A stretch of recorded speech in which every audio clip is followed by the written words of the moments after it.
Parte número 2. Vamos a seguir del versículo número 17 de Romanos 16, que estamos hasta el versículo 24. Más os ruego, hermano, que hoy fijéis en los que causan divisiones y tropiezos en contra de la doctrina que vosotros habéis aprendido, que os apartéis de ello, porque tales personas no sirven a nuestro Señor Jesucristo, sino a sus propios vientres, y con suaves palabras y lisonja engañan los corazones de los ingenuos, porque vuestra obediencia ha venido a ser notoria a todos los que me gozo de vosotros, pero quiero que seáis sabios para el bien, ingenuos para el mal, y el Dios de paz aplastará en breve a Satanás bajo vuestros pies. La gracia de nuestro Señor Jesucristo sea con vosotros. Os saludan Timoteo, mi colaborador, y Lucio, Jasón, Sosipater, mis parientes. Yo, Tercio, que escribí la epístola, os saludo en el Señor. Os saluda Gallo, hospedador mío de toda la iglesia. Os saluda Erasto, tesorero de la ciudad, y el hermano Cuarto. La gracia de nuestro Señor Jesucristo sea con todos vosotros. Amén. Bueno, Pablo hace ahí unas advertencias al final, ahí él decidió, vamos a poner o insertar así, vamos a decir de golpe, después os saludo, vamos a decir unas advertencias contra las divisiones y tropiezos que pueden traer personas que predican otro evangelio. No sé si saben, el domingo que viene con la gracia del Señor viene a predicar la epístola a los Gálatas, que habla un poco sobre eso. Pero hay que tener cuidado, y Pablo acá fíjese que dice que personas que traen divisiones y tropiezos. La idea sería personas que traen una enseñanza falsa doctrinal. Hay que tener cuidado con esas personas. Y Pablo hace una advertencia. Hay que tener cuidado que Satanás desde el huerto de Edén vino y le dijo con que Dios dijo. Y ya desde el huerto de Edén empezó a transversar la palabra de Dios, a mentir, y yo creo que en 2 Corintios 11 Pablo habla, dice como sedujo a Eva y la engañó. Bueno, hay que tener cuidado con esos lisonjeros que hablan y predican un falso evangelio. En el día de hoy hay muchas doctrinas que podríamos hablar que son herejes, que no están fundamentadas en la palabra de Dios, que no hace falta ni siquiera que las denunciemos públicamente, porque cualquiera que tiene un poco de noción de la teología o conoce el evangelio puede discernirla, que la falsedad del testigo, el mormonismo, todas esas cosas son falsas. Pero hay algunas que son un poco más, que utilizan cierto vienen disfrazadas hasta como vamos a decir, como ministros, y vienen con un mensaje de piedad envuelta y se meten desde los púlpitos. Eso es un poco, hay que ser un poco más sutiles. Pablo habla un poco ahí que crezcamos en el discernimiento. Pablo hace como, nos manda por lo menos a ser vigilantes, apartar de ello y aprender a discernir. Es así. Muchos dicen, bueno, podés trabajar de adentro. No es así, amado, porque cuando Lutero empezó la reforma, ustedes saben, no quería dividir la iglesia, pero la palabra trae división. No se puede. La palabra es una espada, corta. Mismo Pablo, creo que decía en otra parte, en 1 Corintios 11, 18 a 19, que las divisiones son inevitables. O sea, es inevitable, cuando no predicás la palabra, vos soltás la espada y va a traer división, pero esa división tiene que estar fundamentada en la palabra, con amor. Pablo, y hoy no se predica a veces todo el consejo de Dios. En Hechos 20-27, Pablo dice que él no se negó a predicar todo el consejo de Dios. Hoy a veces se predican...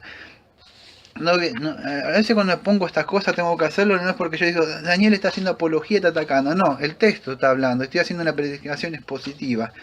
Y tengo que hablar, no es que yo elegí un tema para atacar, como dicen que me decían antes, que yo era que siempre estaba con mi sermón atacando. No es así, el texto habla y no puedo callar. Tratar de hablarlo con amor que puedo hacerlo. Hoy se habla de doctrinas primarias, doctrinas secundarias, dentro de nuestros círculos ahí.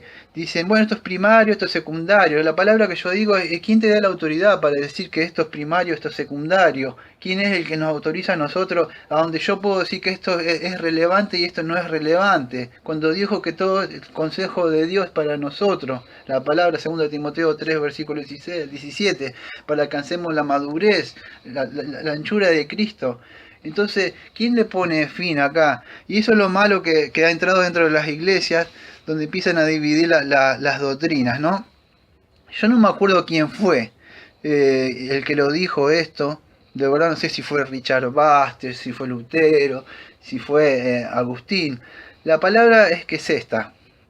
era esta, y se predica a veces de los púlpitos. En lo que es esencial, unidad. En lo que no es esencial, libertad. En todas las cosas, amor. Esa palabra se predica dentro de los grupos, vamos a decir, pastores reformados. Lo digo de nuevo.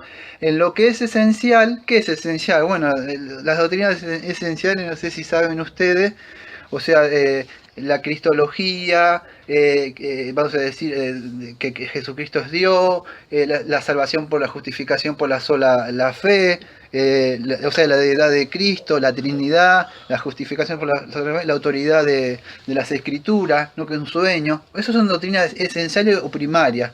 No lo estoy diciendo yo, estoy diciendo otro, que ellos creen eso. Hay otras doctrinas que no son tan esenciales como la eclesiología, el bautismo, la cena del Señor, el rol gobierno eclesiástico dentro de la iglesia, y hay otras más, otro punto sobre el milenio, escatología. Entonces se empiezan a dividir, y salió esa palabra de alguien que dijo que lo que es esencial, unidad. Bueno, lo esencial es la deidad de Cristo. ¿Vos crees en Cristo? Sí, entonces, y esto y aquello, bueno, entonces vení, somos hermanos. Es largo de hablar esto. Y gente como yo, aquellos que no entienden, me pondrían un cartelito: está predicando un ultra separatista. No crees, nosotros queremos la separación, pero este es un ultra separatista, un super santurrón, que a este le dice que no es hermano, porque así nos catalogan a nosotros. Yo no sé si diría lo mismo Charles Haddon Spurgeon. Charles Haddon Spurgeon en su sermón número 359 dijo así: no hay tal cosa como una doctrina bíblica no esencial. Toda doctrina bíblica es esencial. Este pastor muy conocido, yo no soy de nombrar quizá nombre de pastores, pero en este caso lo voy a hacer relevante, en este caso que sí. Fíjese que este hombre creía, este varón de Dios, este pastor del tabernáculo metropolitano de Londres, él decía que él no creía que no había tal como una doctrina bíblica que no era esencial. Para él era todo esencial, todo era la palabra de Dios. También dijo en otra parte: las cosas que no son esenciales para la salvación son esenciales para la obediencia. Ahora, ¿por qué digo esto? ¿A dónde conduce esto, Daniel? ¿Por qué hablas esto? Porque a veces lo que sucede, amado, es que cuando se enfoca mucho en las doctrinas principales, ¿vos qué crees? En el Evangelio, y se van abriendo lo que se conoce como un ecumenismo.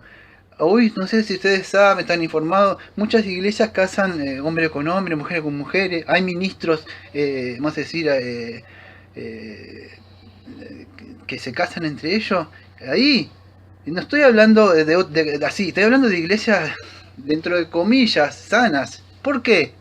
Porque es lo esencial. ¿Crees en Cristo vos? Sí.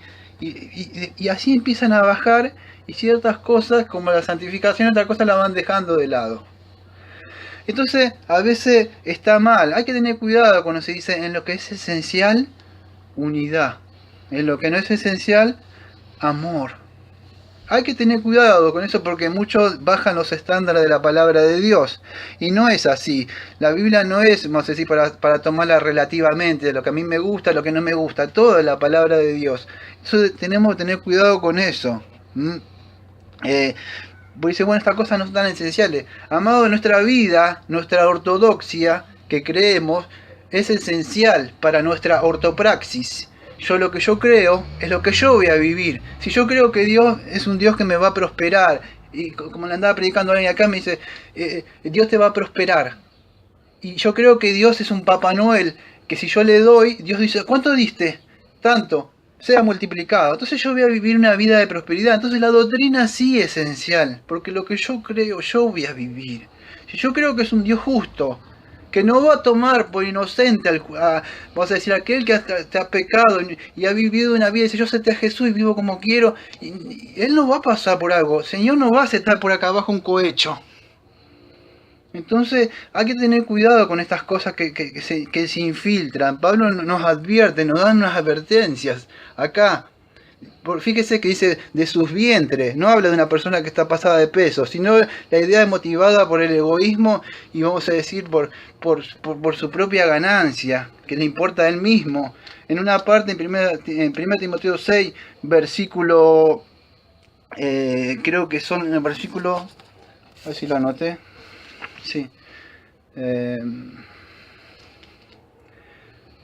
3. Si alguno enseña una doctrina diferente y no se conforma a las sanas palabras, la de nuestro Señor Jesucristo, la doctrina que es conforme a la piedad, está envanecido y nada entiende, sino que está en un interés morboso, en discusiones, en contienda de palabras, las cuales nacen envidia, pleito, blasfemia, mala sospecha, constante resilla entre los hombres, mente depravada, que están privados de la verdad, que se suponen que la piedad es un medio de ganancia. Esas personas, fíjese, no están afuera, están adentro de la iglesia. Dicen que la piedad, la palabra, es un medio de ganancia. Cuando ustedes encuentren una persona que está predicando y atrás de ellos hay un mensaje del dinero, huyan de esas personas, escápense. No son personas que le importan el dinero. Dice constante resilla, supone que la piedad o esto es un medio de ganancia, pero la piedad en efecto es un medio de gran ganancia cuando va acompañada de contentamiento, porque nada hemos traído al mundo, así que nada podemos sacar de él, y así tenemos que comer y cubrirnos, con esto estamos contentos, pero los que quieren enriquecerse caen en tentación y lazo y en muchos deseos necios, dañosos, que se hunden en los hombres la ruina de la perdición, porque la raíz de todos los males es el amor al dinero, por lo cual codiciando algunos se extraviaron de la fe y se tornaron con muchos dolores. Hoy en ese evangelio falso de la prosperidad y ejercer y el movimiento de la fe, cuánto das, y vemos personas ahí como locas corriendo tras sus deseos de concupiscencia, de amor al dinero, y muchos dirán, bueno, los predicadores, no, porque ellos mismos van, escuchan, les gusta ese mensaje y siguen. Entonces Pablo nos advierte a ser vigilantes, a apartarnos de todas esas personas. Y así lo hace en 2 de Timoteo también, 4 versículo 1-3, dice lo mismo.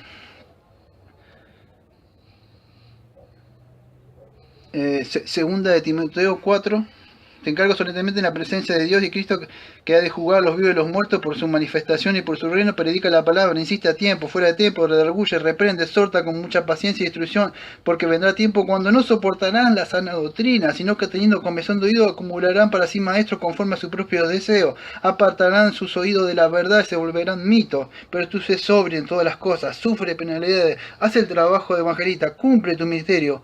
Y Pablo habla que ya estaba a punto de morir, le estaba dando esas instrucciones al joven Timoteo, que si ustedes ven acá en capítulo 16, dice, os saludan Timoteo, mi colaborador, Lucio, Jasón. Fíjese, esas personas estuvieron con él. Hasta Timoteo, si usted ha leído el libro creo que de John Fox, el libro de Martin, muere también ese hombre que ahí, y él siguió. Todas personas de verdad que se apartaron, vivían una vida de acuerdo como el Señor Jesucristo le había mandado, antes de apartarse de esos individuos que no sirven a Cristo, sino a sus propios deseos, su propia concupiscencia. Mismo segunda de Juan, no sé si lo dice, pero no puede ser esto, dice, Daniel, sos un ultra separatista. Entonces le tenía que decir, amado, a Juan, en segunda de Juan 1, 9-10, dice así, segunda de Juan 1, 9-10, todo el que se desvía y no permanece en la enseñanza de Cristo no tiene a Dios, y el que permanece en la enseñanza tiene tanto al Padre como al Hijo. Y fíjese el versículo 10, a ver qué le dirían a Juan. Si alguno viene a vosotros y no trae esta enseñanza, no le recibáis en casa. ¿Nada más? No, Juan dice, y no lo saludéis tampoco. No tenía amor, Juan, ¿no? Yo cuando predicaba estas cosas me decían, no tenés amor vos. ¿Y qué pasaba con Pedro o vamos a decir, con Juan? No hay negociaciones con el Evangelio. No se puede lucrar, no se puede bajar los estándares. Hay que ser sagaces para estas cosas. Los de Berea en Hechos 17, versículo 11, acuérdense que escudriñaban, miraban la palabra. Incluso Pablo estaba predicando. Hoy estas cosas no pasan, no hay un discernimiento. ¿Qué es un discernimiento? Un juicio por medio de lo que es bueno y lo que es malo. ¿Cómo podemos tener un juicio? ¿Cómo podemos saber qué es lo bueno y lo malo? Lo que yo creo que es bueno y lo malo, el hombre después de la caída a lo malo le llama bueno y a lo bueno le llama malo. Entonces, ¿cómo puedo discernir? Es esto, amados, por la palabra de Dios. Cuando yo estudio la palabra de Dios, renuevo mi mente.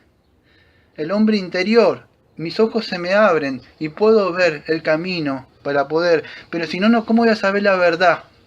Conoceré la verdad libre. ¿Cómo podés saber si ni siquiera me importa a mí? Acepté a Cristo y ya está, no pasa nada. Y ustedes dirán, ¿es grave? Fíjense que en 2 de Tesalonicenses 3, versículo 6, 2 de Tesalonicenses 3, 14, 15, Pablo decía que incluso se apartaran de aquellos supuestos hermanos, que se dice que son hermanos, pero viven como el mundo. Usted dice, no, eso no puede ser, Daniel. Sí, segunda Tesalonicenses 3:6. Fíjese que Pablo incluso los manda a separarse de otras personas que decían ser cristianos. 3, versículo 6. Ahora bien, hermanos, os mando en el nombre del Señor Jesucristo que os apartéis de todo hermano que ande desordenadamente y no según la doctrina que recibiste de nosotros. Entonces, hoy no se toma tan en cuenta esto. Hoy somos, vamos a decir, se acepta a cualquiera, se abre las puertas del ecumenismo, no se le da tanta importación, se empiezan a hablar, si yo tendría que hablar esto, se abre la puerta, vamos a decir, a lo que es hablar en lengua, milagros, se le empieza a decir hermanos a los arminianos, no importa nada. ¿Cómo le podemos decir hermano a alguien que cree otro evangelio? Yo he escuchado hace poco que son hermanos los católicos y de reformados. Son hermanos. Yo no entiendo qué título, qué traje vas a decir que aquellos que conocen y que tienen oído que entienda. Que son reformados pueden decir eso. No entiendo. Yo creo que no conocen las raíces de la reforma. Por cómo surgió todo. Entonces hay que tener cuidado. Aunque bien el texto alude a otra cosa, por supuesto que cae en división y trompiezo, es una falsedad doctrinal. Pero de igual debemos estar atentos a todas estas cosas, crecer. Entonces, si ustedes me preguntan estos 15 segundos, ¿cómo podés hacer? Bueno, acá tenemos una confesión. ¿Qué creemos? De las Santas Escrituras, de Dios, de la Trinidad, el decreto de Dios, la creación, la divina providencia, la caída del hombre, el pecado, el castigo, el pacto de Dios, el Cristo mediador, el libre albedrío, el llamamiento eficaz, la justificación, la adopción, la santificación, la fe salvadora.